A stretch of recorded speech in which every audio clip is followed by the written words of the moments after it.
बात करेंगे अब वाराणसी की, जहां पर भारतीय जनता पार्टी के राष्ट्रीय अध्यक्ष का वाराणसी दौरा है। 19 जनवरी को वाराणसी पहुंचेंगे राष्ट्रीय अध्यक्ष जेपी नड्डा। काशी विश्वनाथ मंदिर में दर्शन पूजन करते हुए नजर आएंगे।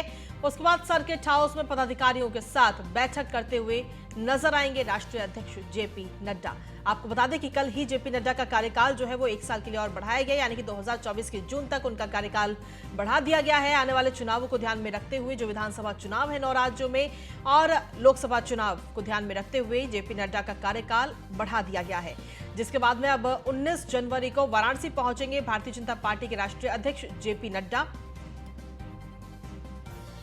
और वाराणसी में काशी विश्वनाथ मंदिर में दर्शन पूजन करते हुए जेपी नड्डा नजर आएंगे। उसके बाद में अधिकारियों के साथ में सर्किट हाउस में पदाधिकारियों के साथ बैठक करते हुए भी नजर आएंगे जेपी नड्डा।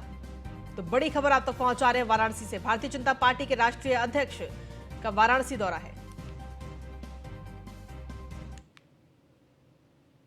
मथुरा के वरिष्ठ पुलिस अधीक्षक शैलेश पांडे ने कृष्ण जन्मभूमि क्षेत्र का निरीक्षण किया। बता दें कि दिल्ली में आतंकवादियों के पकड़े जाने के बाद वरिष्ठ पुलिस अधीक्षक ने जन्मभूमि की सुरक्षा के लिए निर्देश दिए।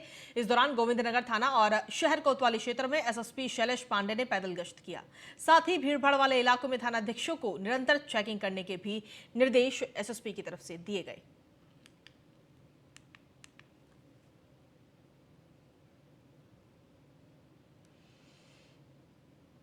अगली खबर इटावा से, जहां पर ट्रेन में बालिका से दुष्कर्म का पूरा मामला सामने आया। ट्रेन में 14 साल की बालिका के साथ दुष्कर्म की वारदात को अंजाम दिया गया। इटावा जंक्शन स्टेशन पर खड़े रेलवे कोच में यह दुष्कर्म किया गया है। बड़ी खबर आप तक पहुंचा रहे हैं। रेलवे के सफाई कर्मचारी ने दुष्कर्म किया है।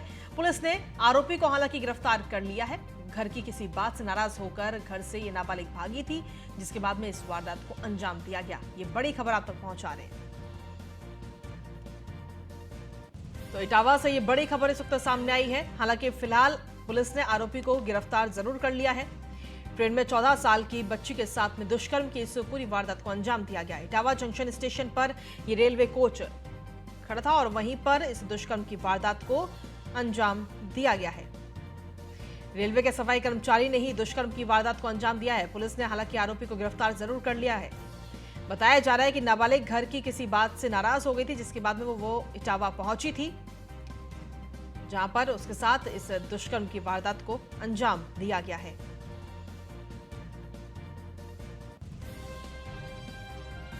तो इटावा से बड़ी खबर आप तक पहुंचा रहे हैं। ट्रेन में बालिका से दुष्कर्म की वारदात को अंजाम दिया गया है। ट्रेन में मात्र 14 साल की ये बच्ची, जिसके साथ दुष्कर्म की इस वारदात को अंजाम दिया गया। बताया जा रहा है कि रेलवे के सफाई कर्मचारी ने ही दुष्कर्म की इस वारदात को अंजाम दिया है। अधिक जानकारी के साथ संवाददाता रजत गुप्ता जुड़ गए हैं। रजत, क्या कुछ अपडेट है इस पूरे मामले को लेकर? जी, मैं बता दूं कि एक लड़की जो घर से पढ़ाई को लेकर नाराज होकर परिजनों की डांट से अपने दादा के घर के लिए निकली थी, वह ट्रेन में बैठी और ट्रेन से वो भूलवश इटावा रेलवे स्टेशन पर आ गई जी, जहां पर एक सफाई कर्मचारी जो कि वहां पर ड्यूटी पर तैनात था, उससे उसने मदद मांगी।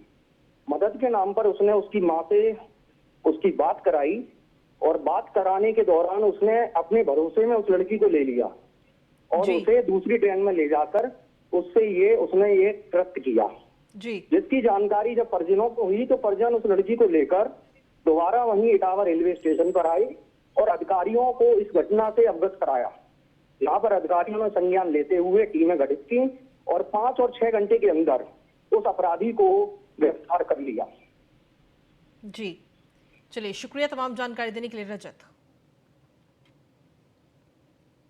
और बुलेटिन में आगे बढ़ेंगे। इटावा के बाद अब बात करेंगे जालौन की, जहां पर मामूली कहासुनी को लेकर छात्राएं आपस में भिड़ गईं। अज्ञात कारणों के चलते कोचिंग की ये छात्राएं भिड़ी हैं। मारपीट का वीडियो भी सोशल मीडिया पर जमकर वायरल हो रहा है। उरई कोतवाली क्षेत्र के स्टेशन रोड का पूरा ये वीडियो बताया जा रहा है। तो हालांकि ये छात्राएं आपस में क्यों भिड़ी हैं, इसकी जानकारी अभी नहीं लग पाई है, लेकिन मारपीट का जो पूरा वीडियो है वो जरूर सोशल मीडिया पर वायरल हो गया है।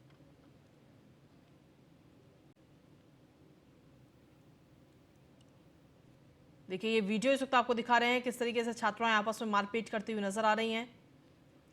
कोचिंग की ये छात्राएं मामूली कहासुनी को लेकर छात्राएं आपस में लड़ाई देखने को मिली है और ये वीडियो काफी जमकर वायरल भी सोशल मीडिया पर इस वक्त हो रहा है।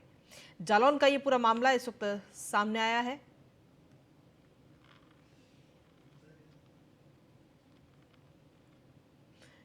उरई कोतवाली क्षेत्र के स्टेशन रोड का ये पूरा वायरल वीडियो बताया जा रहा है।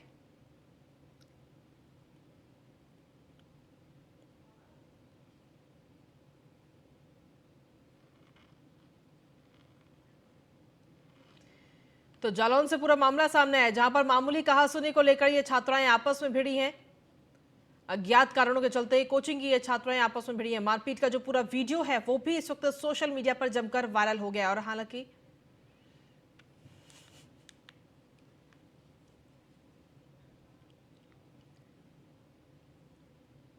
जालौन के बाद अब अगली खबर है आगरा से, जहां पर छात्रों ने नेशनल हाईवे पर जाम लगा दिया है। सीटेट की परीक्षा ना होने से ये छात्र गुस्साए हुए हैं। सर्वर डाउन बताकर परीक्षा नहीं कराई गई, ऐसा छात्रों का कहना है। एतमादपुर क्षेत्र में वनस्थली कॉलेज का पूरा मामला इस वक्त सामने आया, जहां पर छात्रों ने जाम लगा दिया है।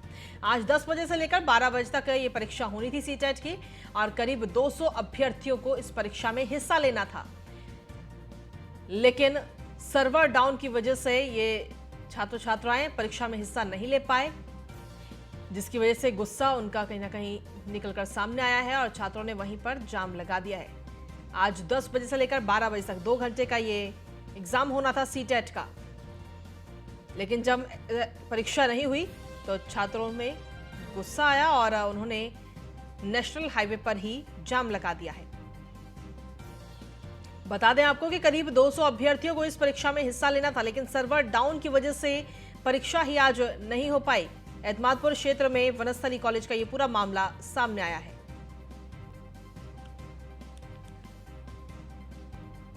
तो सर्वर डाउन होने के चलते सीटेट की परीक्षा छात्र नहीं दे पाए। उत्तराखंड लोक सेवा आयोग की बैठक में बड़ा फैसला लिया गया है। कई प्रतियोगी परीक्षाओं की डेट को आगे बढ़ा दिया गया है। वन आरक्षी परीक्षा की तारीख में भी बदलाव हुआ। अब 22 जनवरी की जगह 9 अप्रैल को वन आरक्षी की यह परीक्षा ली जाएगी। 28 से 31 जनवरी तक होने वाली पीसीएस मुख्य परीक्षा की तारीख को भी बदला गया है। अब 23 फरवरी से 26 फरवरी तक पीसीएस की मुख्य परीक्षा आयोजित की जाएगी। नए प्रश्न पत्रों को तैयार कर दोनों प्रतियोगी परीक्षाएं ली जाएंगी। अभ्यर्थी भी परीक्षाओं को स्थगित करने की लगातार मांग कर रहे थे। पटवारी परीक्षा का पेपर लीक होने के बाद अभ्यर्थी लगातार ये मांग कर रहे थे, तो अब तारीखों का ऐलान कर दिया गया और तारीखों को आगे बढ़ा दिया गया है। ये बड़ी खबर आप तक पहुंचा रहे हैं उत्तराखंड से। बड़ी खबर, जहां वन आरक्षी परीक्षा की तारीख में बदलाव हुआ। अब 22 जनवरी की जगह 9 अप्रैल को वन आरक्षी परीक्षा होगी।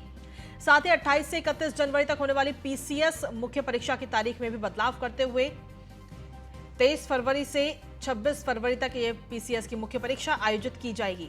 दरअसल नए प्रश्न पत्रों को तैयार करके दोनों प्रतियोगी परीक्षाएं होंगी। अभ्यर्थी भी परीक्षाओं को स्थगित करने की मांग लगातार कर रहे थे।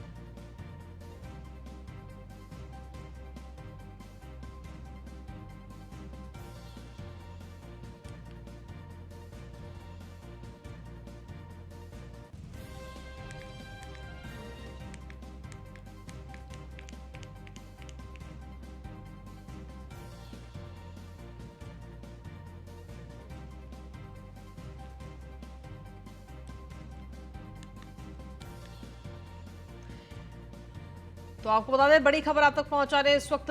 उत्तराखंड लोक सेवा आयोग की बैठक में यह बड़ा फैसला लिया गया है और कई प्रतियोगी परीक्षाओं की डेट को आगे बढ़ा दिया गया है, जिसमें वन आरक्षी परीक्षा है, पीसीएस मुख्य परीक्षा है, जिनकी तारीखों में इस वक्त बदलाव किया गया है। वन आरक्षी परीक्षा जो कि 22 जनवरी को होनी थी, वो अब 9 अप्रैल को होगी। हालांकि अभ्यर्थी जो हैं वो लगातार परीक्षाओं को स्थगित करने की मांग कर रहे थे। और खबरों में आगे बढ़ेंगे देहरादून से अगली खबर, जहां पर शिक्षा मंत्री धन सिंह रावत ने प्रेस कॉन्फ्रेंस की। सचिव रविनाथ रमन, डीजी शिक्षा बंशीधर तिवारी भी इस दौरान मौजूद रहे। 27 जनवरी को प्रधानमंत्री नरेंद्र मोदी करेंगे बच्चों से संवाद। परीक्षा पे चर्चा कार्यक्रम के तहत पीएम मोदी करेंगे संवाद। प्रदेश के 5000 विद्यालय में एलईडी लगाकर कार्यक्रम का प्रसारण होगा। और क्या कुछ कहा वो भी आपको सुनवाते हैं।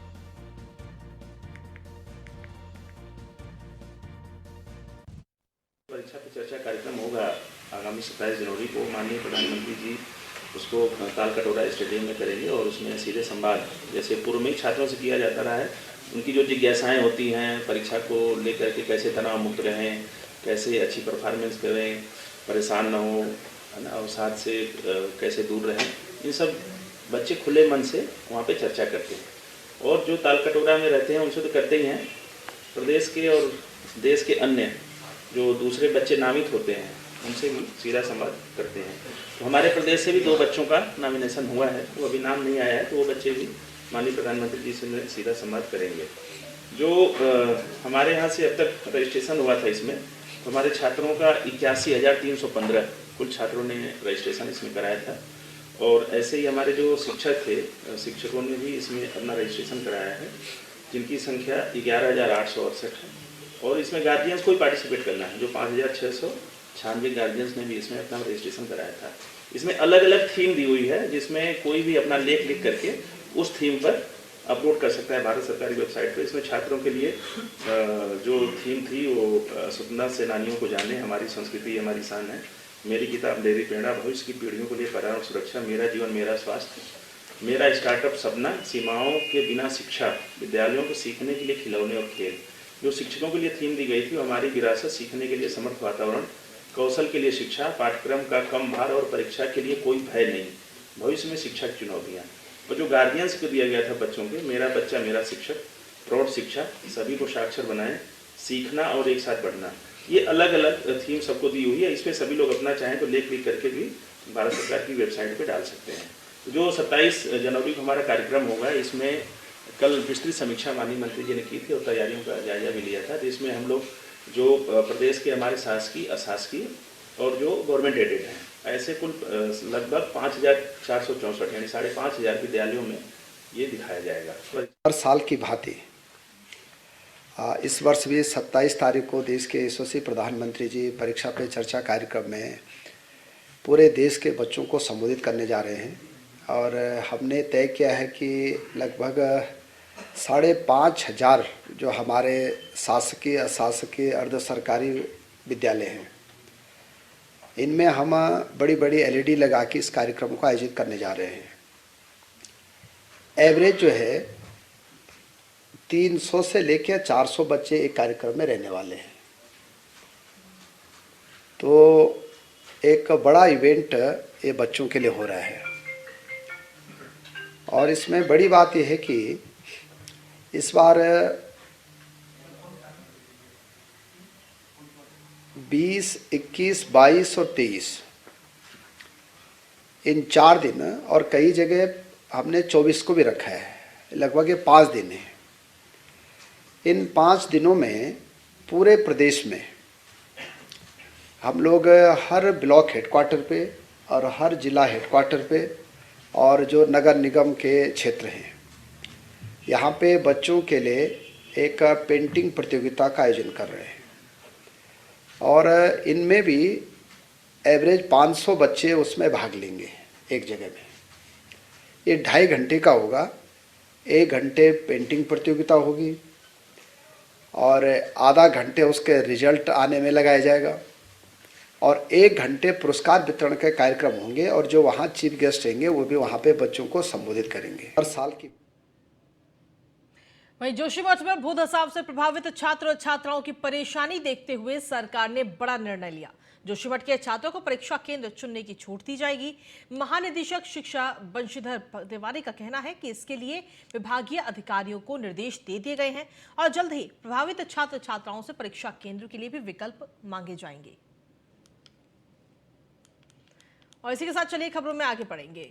तो आपको बता दें कि जिस तरीके से जोशीमठ में जो आज हालात हो रहे हैं उसको ध्यान में रखते हुए पर अब छात्र छात्राओं को ये छूट दी जाएगी कि वो अपना परीक्षा केंद्र खुद ही चुन सकते हैं, क्योंकि जोशीमठ में हालात दिन पर दिन लगातार बिगड़ते जा रहे हैं। इसी के साथ खबरों में आगे बढ़ेंगे। कोतवाली बिस्टक पुलिस की ओर से SKS वर्ल्ड स्कूल के सामने चेकिंग के दौरान बाइक पर सवार 2 बदमाशों से पुलिस की मुठभेड़ हुई। मुठभेड़ में बदमाश राजू के पैर में गोली लगने से घायल हो गया, जिसको इसके लिए अस्पताल भेजा गया। साथ ही बदमाश के कब्जे से एक अवैध हथियार, एक खोखा कारतूस और बिना नंबर प्लेट लगे बाइक बरामद की गई। पुलिस ने बताया कि घायल बदमाश पर 25,000 रुपए का इनाम घोषित था, जो डकैती के मामले में 5 महीने से वांछित चल रहा था। बदमाश का दूसरा साथी अंधेरे का फायदा उठाकर मौके से फरार हो गया, जिसकी गिरफ्तारी के लिए पुलिस की तरफ से कॉम्बिंग की जा रही है।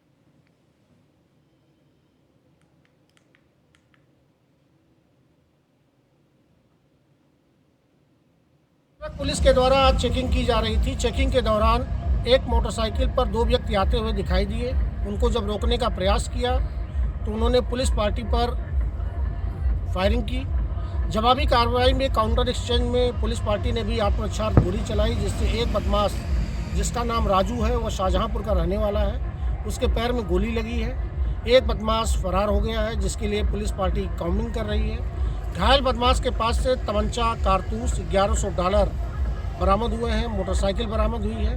कुछ दिन पहले बीटा 2 थाना क्षेत्र में इस गैंग के द्वारा सनसनीखेज डकैती की वारदात की गई थी, जिसमें इस पर 25,000 रुपये का इनाम घोषित था। इसे अस्पताल भेजा गया है। और इसी पर अधिक जानकारी देने के लिए ब्यूरो चीफ निशांत शर्मा इस वक्त जुड़ गए हैं। निशांत, क्या कुछ ताजा अपडेट है आपके पास में इस मुठभेड़ को लेकर? पुलिस के लिए एक बड़ी कामयाबी देखी जा रही है, जहां बीटा 2 क्षेत्र में 5 महीने से ये डकैती के मामले में जो राजू नामक बदमाश जो है फरार चल रहा था, जिससे वितरक पुलिस कोतवाली की मुठभेड़ हुई। हालांकि इस पर 25,000 रुपए का इनाम भी बताया जा रहा है और 25,000 के इनाम में वांछित था। हालांकि इसने डकैती की घटना को अपने गैंग के साथ मिलकर अंजाम दिया था, जिसके बाद जो है जो देर शाम वितरक पुलिस को ये मुठभेड़ के दौरान गिरफ्तार किया गया। हालांकि एक इसका दूसरा साथी जो है वो फरार हो गया है। इनके पास से जो एक मोटरसाइकिल बरामद हुई है, एक तमंचा बरामद हुआ, कारतूस बरामद हुआ और कहीं ना कहीं इनका आपराधिक इतिहास भी पुलिस ने देखा है। तो इनके खिलाफ डकैती, लूट जैसे काफी संगीन धाराओं में पहले से ही मुकदमे दर्ज हैं। पहले भी कई बार जेल जा चुके हैं। हालांकि मुठभेड़ के दौरान इसको गिरफ्तार कर जेल भेजा जा रहा है। ठीक है, शुक्रिया तमाम जानकारी देने के लिए निशांत। भारत जोड़ो अभियान के बाद अब कांग्रेस पार्टी देशव्यापी हाथ से हाथ जोड़ो अभियान की शुरुआत करने जा रही है। उत्तराखंड में 26 जनवरी से इस अभियान की शुरुआत होगी, जिसको लेकर प्रदेश प्रभारी देवेंद्र यादव की अध्यक्षता में कांग्रेस कार्यालय देहरादून में एक बैठक का आयोजन किया गया। इस दौरान प्रदेश अध्यक्ष करण महरा, यूपी के पूर्व कांग्रेस अध्यक्ष अजय कुमार लल्लू और कई वरिष्ठ नेताओं ने भी शिरकत की। इस बैठक में हाथ से हाथ जोड़ो अभियान को किस तरह से उत्तराखंड में सफल बनाया जाए, इसको लेकर चर्चा की गई।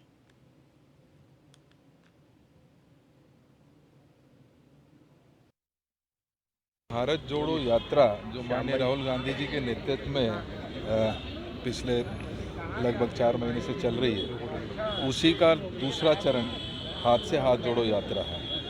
इस यात्रा के जरिए हम हर घर तक, प्रदेश के एक एक घर तक पहुंचने की कोशिश करेंगे।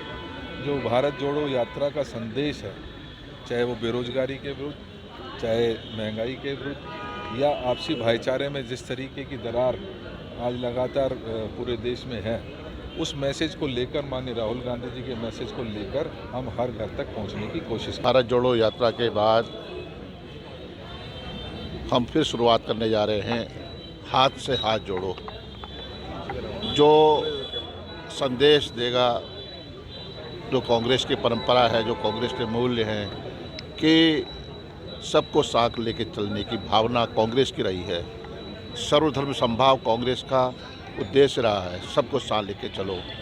और भारत को बनाने में सबका योगदान, सबकी भूमिका रही है। सारे देश के लोगों को भारत का नागरिक माना जाए, इस बात को लेकर यात्रा निकली। वहीं बिजनौर में खेल का खुलासा होने के बावजूद शांत नहीं बैठ रहा विधायक। सत्ता के गलियारों में बैठे अकाओं का भरपूर कर रहा इस्तेमाल। विधायक डीएफओ को करवाना चाह रहा है निलंबित। क्या विधायक की गलत बात ना मानने की सजा मिलेगी डीएफओ को? लखनऊ में बैठा एक आईएएस अधिकारी बना रहा लोकल प्रशासन पर दबाव। डीएफओ भी खुलकर मैदान में सामना करने को तैयार है और अपनी यूनियन में बैठे अधिकारियों से बातचीत की है। डीएफओ का संदेश है कि कार्रवाई हुई तो यूनियन लड़ेगी उसकी लड़ाई। वहीं पुलिस प्रशासन डीएफओ के साथ हुई बदतमीजी और बदसलूकी पर चुप क्यों है, ये सवाल उठ रहे हैं।